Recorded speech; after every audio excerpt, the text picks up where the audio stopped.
The issue exploded in dramatic fashion on Monday, with the Duke barred from attending the public events at the order of the Garter ceremony at Windsor.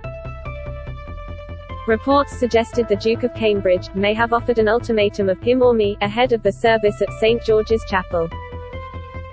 The late decision was a fresh blow to the Duke, as he is determined to assert what he believes to be his hereditary rights to return to royal life as soon as possible.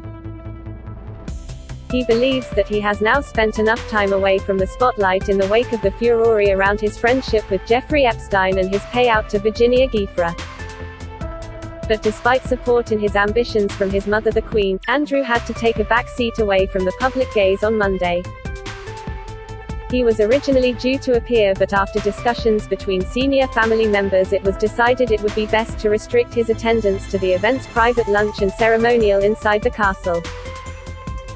Reports suggested the Duke of Cambridge may have offered an ultimatum of him or me ahead of the service at St. George's Chapel. A family decision was then made to shield the Duke from the public gaze.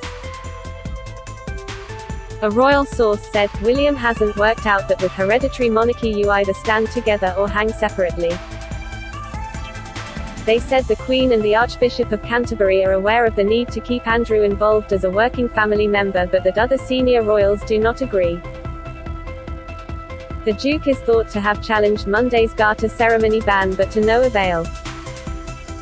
A source close to the Duke insisted that it was his own personal decision not to appear in public.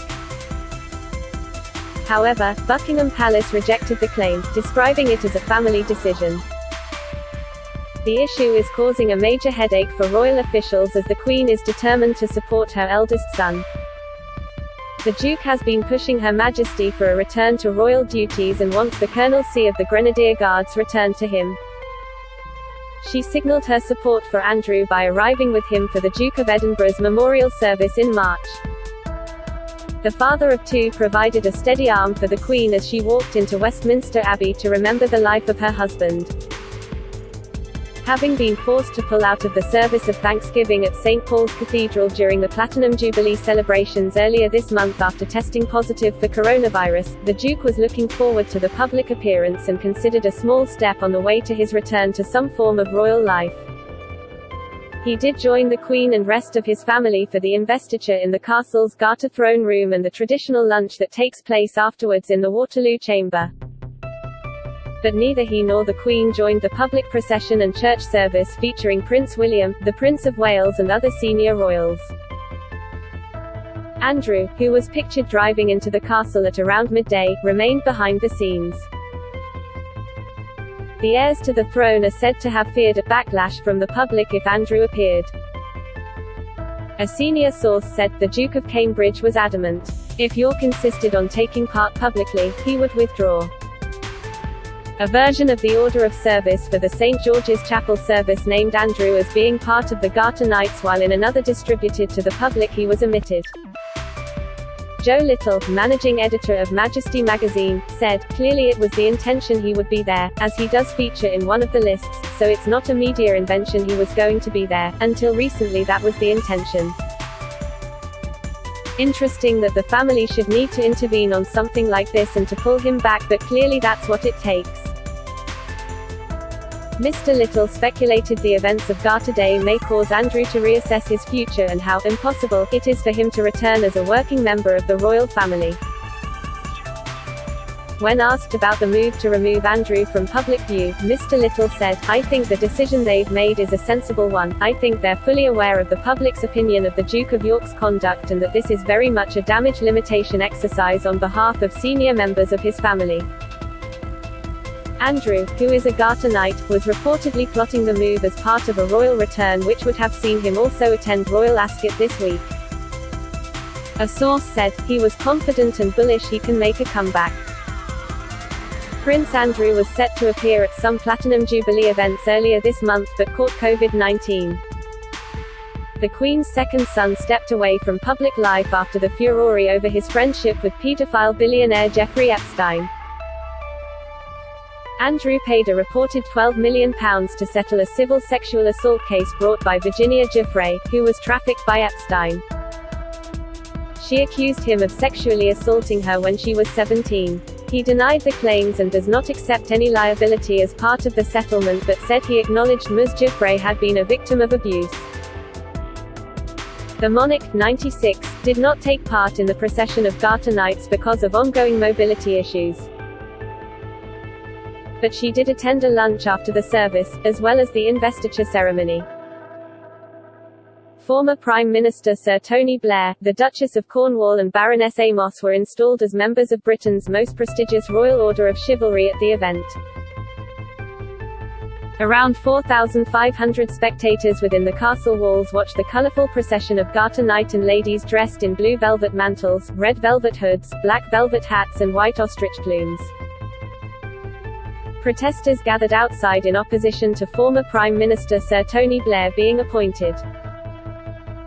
Dozens of Stop the War activists held signs reading "Liar" outside the castle grounds in protest at Sir Tony's appointment. It was announced in December that the former Labour leader would be made a Knight Companion of the Most Noble Order of the Garter, the highest possible ranking. More than 1.5 million signatures were gathered on a petition calling for the knighthood to be rescinded, claiming he was the least deserving person of any public honour, and that he should be held accountable for war crimes. Sir Tony was Prime Minister during the Allied military invasions of Iraq and Afghanistan. Comment by Richard Fitzwilliams, royal commentator. The almost unbelievable fact that Prince Andrew does not accept he has no public royal role is a serious problem for the monarchy. He seems oblivious to public disgust. Research by Ipsos puts his popularity at 2%. In fact, he has been a national embarrassment since 2011, when he gave up his role as UK trade envoy due to his friendship with the late convicted sex offender Jeffrey Epstein. He became an international pariah after his interview with the BBC's Emily Maitlis, which was a catastrophe of Krakatoan proportions. The family decision that banned him from today's public procession at the Order of the Garter ceremony overshadowed this key royal event. An ill-advised plea by the Archbishop of Canterbury on his behalf was recently met with derision. It is perfectly true he has vehemently denied the charges against him and has not been found guilty of any crime. However, £12 million was paid to Virginia Giuffre, who brought charges of sexual assault against him, to settle a civil case, in February this year. In this, he was helped by the Queen, with whom he has always been close. Yet he promised to help the FBI and he has not. The damning 2001 photo of him with a young Giuffre and Ghislaine Maxwell, now a convicted sex trafficker, is still unexplained. He now seeks the return of his royal status (HRH) and the colonelcy of the Grenadier Guards, as well as reportedly wanting royal roles for his daughters Eugenie and Beatrice, who are not working royals.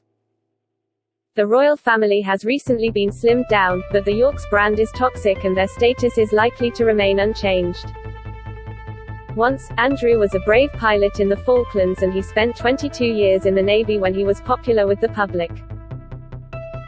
But his ex-wife Sarah Ferguson, an unwavering source of support, with whom he lives, was a disastrous royal and her public behavior has sometimes been bizarre. They have been plagued by financial problems and the sale of their chalet in Switzerland has been held up. In 2007, Sunning Hill Park, their marital home, was sold for £3 million more than the asking price to a Kazakh oligarch, which was a very curious deal indeed. The royal family need to find Andrew a role, such as a job on the royal estates, out of the public eye. He needs to agree to this. Prince Charles and Prince William know how huge a liability he is. The public have already decided. He is harming the very institution his mother has dedicated her life to serving.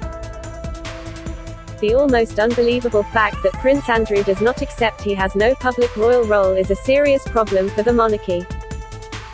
He seems oblivious to public disgust. Research by Ipsos puts his popularity at 2%. He has been a national embarrassment since 2011, when he gave up his role as UK trade envoy because of his friendship with the convicted sex offender Jeffrey Epstein, now deceased. He became an international pariah after his interview with the BBC's Emily Maitlis, which was a catastrophe of Krakatoan proportions. The family decision that banned him from today's public procession at the order of the Garter ceremony overshadowed this important royal event. An ill-advised plea by the Archbishop of Canterbury on his behalf last week was met with derision. It is perfectly true he has vehemently denied the charges against him and has not been found guilty of any crime. However, £12 million was paid to Virginia Roberts-Giuffre, who brought charges of sexual assault against him, to settle a civil case, in February this year. In this he was helped by the Queen, to whom he has